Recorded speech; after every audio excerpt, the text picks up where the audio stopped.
संयुक्त राष्ट्र में भारत ने एक बार फिर पाकिस्तान की दोहरे चेहरे वाली राजनीति की पोल खोल दी है। भारत ने आतंकवाद का समर्थन करने वाले पाकिस्तान की सिंधु जल संधि को लेकर चालबाजी पर कड़ा बयान दिया।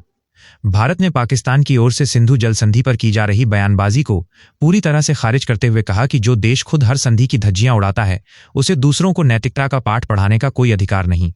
1960 में भारत और पाकिस्तान के बीच जो सिंधु जल संधि हुई थी, वो दोस्ती और भरोसे की बुनियाद पर बनी थी। लेकिन भारत ने साफ किया कि 1960 की दुनिया और आज की दुनिया में जमीन आसमान का फर्क है, और इस फर्क की सबसे बड़ी वजह है पाकिस्तान की जमीन से फलता फूलता आतंकवाद। Mr. Vice President, the escalating impact of climate change advancements and technology and the growing imperative for sustainable clean energy compare a serious re-evaluation of the treaty's relevance and applicability in today's context. Mr. Vice President, a party that consistently and willfully violates the core tenets of a treaty should not accuse others of non-compliance. The Council must not allow itself to be as a platform for diversion and distortion. It must instead recognize that lasting cooperation is rooted in trust, not terror. Thank you.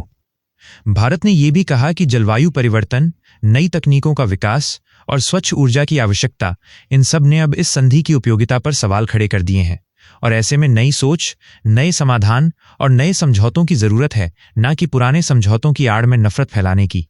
Bharat ने यह भी कहा कि ये मंच किसी एक देश की मनमानी और राजनीति का अड्डा नहीं बन सकता। ये परिषद आतंक के जरिए ध्यान भटकाने का साधन नहीं बनना चाहिए, बल्कि इसे विश्वास और सहयोग का प्रतीक बनना चाहिए। भारत ने आज सिर्फ पाकिस्तान को जवाब नहीं दिया, बल्कि दुनिया को ये याद दिलाया कि आतंकवाद और कूटनीति एक साथ नहीं चल सकती। भारत के इस बयान पर आपका क्या कुछ कहना है? कमेंट करके जरूर बताएं।